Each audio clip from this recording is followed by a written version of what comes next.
Hey yo, King Titan X here, and I'd like to thank you all for helping me reach past the 100 subscriber mark. To thank you all for 100 plus subscribers, I'm not gonna get into the specific number. I'm thinking of doing a 100 subscribers special. I'll take your suggestions in the comments below. But one thing, I'll only do One Piece, My Hero, Dragon Ball, and Black Clover. I won't do Naruto since I'm binge watching that right now. In order to do that later. Also, when it comes down to Bleach and all those, I'm not caught up on a lot of anime. Anywho, enough stalling. I'll get into the what if now. Izuku and the rest of his classmates find that UA isn't all that different from other schools for the most part. One of the main differences between UA and other schools was that UA had heroes teach the students the typical courses rather than regular people. You know, the lame teachers. It was certainly an interesting experience to say the least. Izuku heard some news about all my teaching at UA, which, of course, excited the boy. What no one in the class expected, though, was for the number one hero to come bursting into the classroom with his famous pearly white smile. On top of that, he was wearing his Silver Age outfit and talked about walking in like a normal person, causing Izuku to sweat drop here and that. That was actually the exact opposite of how a normal person would walk in through a door. He probably knew what he was doing though, so Izuku shrugged it off. All Might went on to explain what they were going to be doing today. Hero combat. Heroes versus villains. The best part of it all though was how the class would be able to wear their costumes that they designed prior to their first day of UA. All of them had to submit a costume design after finding out they were part of the hero course. Now, of course, in this timeline, Izuku doesn't have a heavily All Might inspired jumpsuit. Yay! Especially since he doesn't have one for all here. He has his own quirk here. He's his own man, and he even has chest hair here. Yeah. No. I hate that. Actually, a couple people suggested giving me a male version of Esdeath's outfit. But when I found out what it looked like, it was too plain. And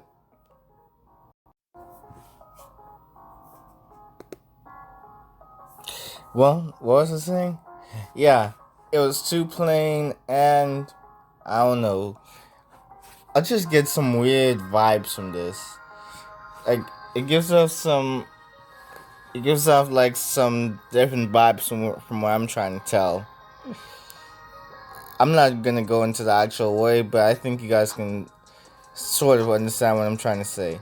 Anyways, back to the where.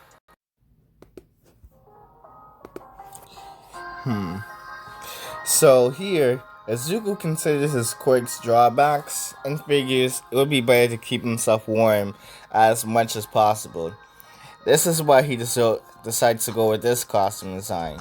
A gray camel winter coat with a fur hood, a black skin tight long sleeved shirt, camel pants, and a pair of winter pants.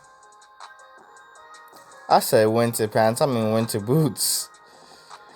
He would have gone with a fur coat, but he saw some news about controversy over a couple of heroes wearing those sort of clothing, since it was apparently animal cruelty, even though the fur wasn't real, it was faux.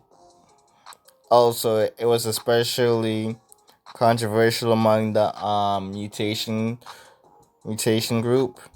He didn't feel like having to deal with that sort of stuff later on when he became a professional hero. Too much drama he didn't want to get involved in. No one would say anything about the fur hood though. He hoped not anyways. Once everyone made their way to their destination, All Might took out some note cards explaining the assignment further in depth. They were going to gather in groups of two. One group would be heroes, the other would be villains. How they'd be decided is through drawing lots. All Might started off by drawing the lots in order to form the teams and afterwards split them into teams of heroes and villains. The thing is, All Might wasn't planning on there being an odd number of students, so Izuku ended up being the oddball out. He didn't have a partner and he was a villain. On top of that, he ended up being the first to go. All Might apologized for not taking into account the possibility that Aizawa may have gotten rid of a student, but Izuku waved it off. He said it was honestly better this way. Izuku headed up to the top of the building where the bomb was. If he could move it somewhere else, somewhere possibly less obvious. But nah, that wasn't his goal here. He formed an ice pillar around the bomb and started to freeze the walls in preparation for the fight that was about to begin. He would be fighting Bakugo and the two-tone hair girl, and it seemed to have an ice quake similar to him, except you only ever saw her use it on one side of her body rather than both. Then, she had an ice encasing on the other side of her body. What was that supposed to mean? He knew about Bakugo's strengths and weaknesses, but the girl he had no idea about, so he figured it'd be good to take some precaution. He froze the doors, as well making it harder to enter where the bomb was. He hoped at least, but knowing Bakugo, it probably was only going to be a minor inconvenience at best. As soon as he heard All Might tell them it was time to start, Izuku got into a bit of a defensive stance. He saw ice starting to spread on the floor. It was happening at a rapid pace, and he realized that the girl was trying to freeze him in place. He laughed at this attempt and began to freeze the floor as well, but charging at the foreign ice. When the ice collided with the other ice, both shattered on contact. Izuku crossed his arms, seeing this, and sighed. His heart was racing. He was getting excited. He made an ice sword in one hand and had ice cover his wrists and ankles in order to help him fly. Well, float at the very least. Izuku went on to wait. Wait until the two finally made it up to the top of the building. He could hear them. Well, he could hear Bakugo screaming and blasting away with his explosions. He smiled hearing this, but he continued to wait until Bakugo blasted down one of the doors. I may have said blasted a bit too many times now. Yeah. Anyway, once Bakugo destroyed the door, Izuku shot him, swinging his sword at him. Bakugo blocks it with one of his gauntlets and smirks before pointing his free arm at Izuku's face, surprising the other boy for a second until Izuku forces himself to launch further up, avoiding the point-blank explosion. He shoots a nice explosion at Bakugo, but the boy is able to dodge. Or so we thought. It's just now I'm realizing something. This is basically like, I don't know. This is Izuku having Esdeath's powers from a Kamiga kill. Play that opening. Nah, fam.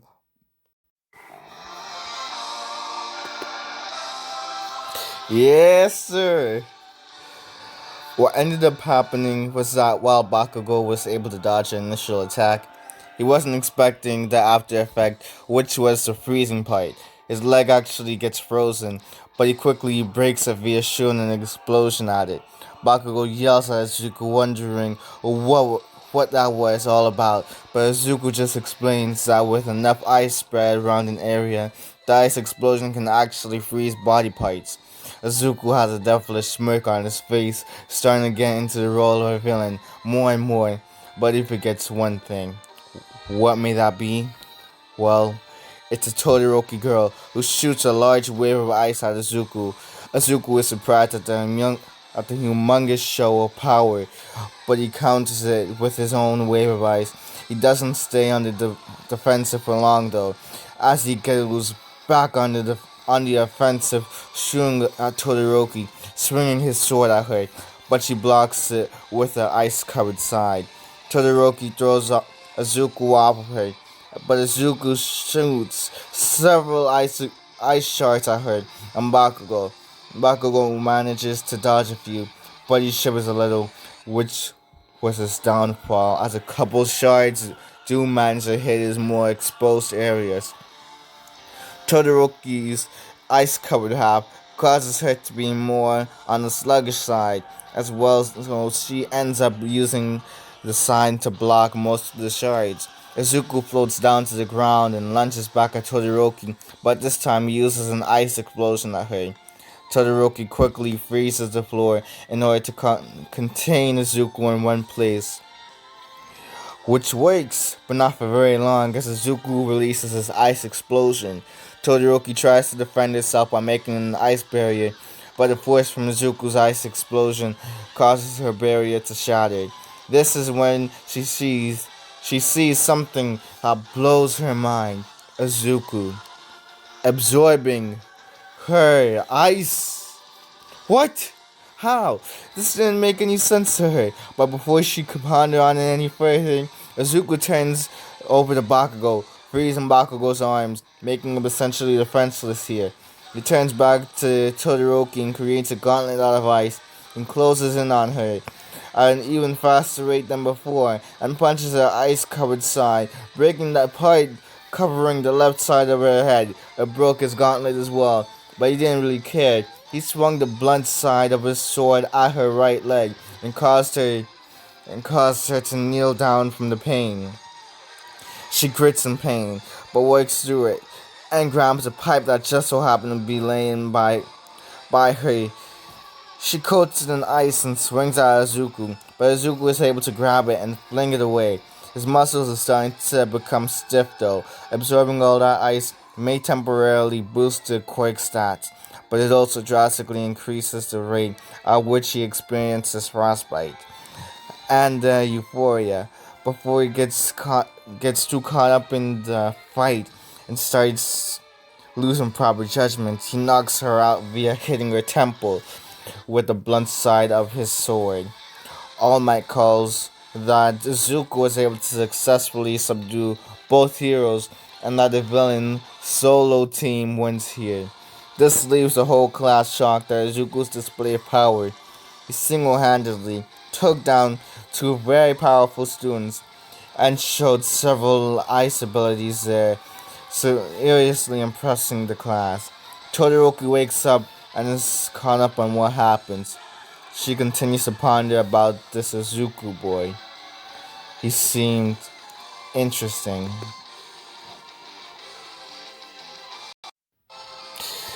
The This is basically the end for now. This is part 4, people. Alright, enough of the music. I can finally focus again. Alright, so that's the end of part 4, people. Remember to comment below suggestions for your ideas. Oh my gosh. Suggestions for a 100 subscribers special. I mean, like if you want me to give him certain different power, if you want me to give characters certain different powers from different animes, I will do that. Just so long as the character isn't too overpowered, and I can actually think up a good story.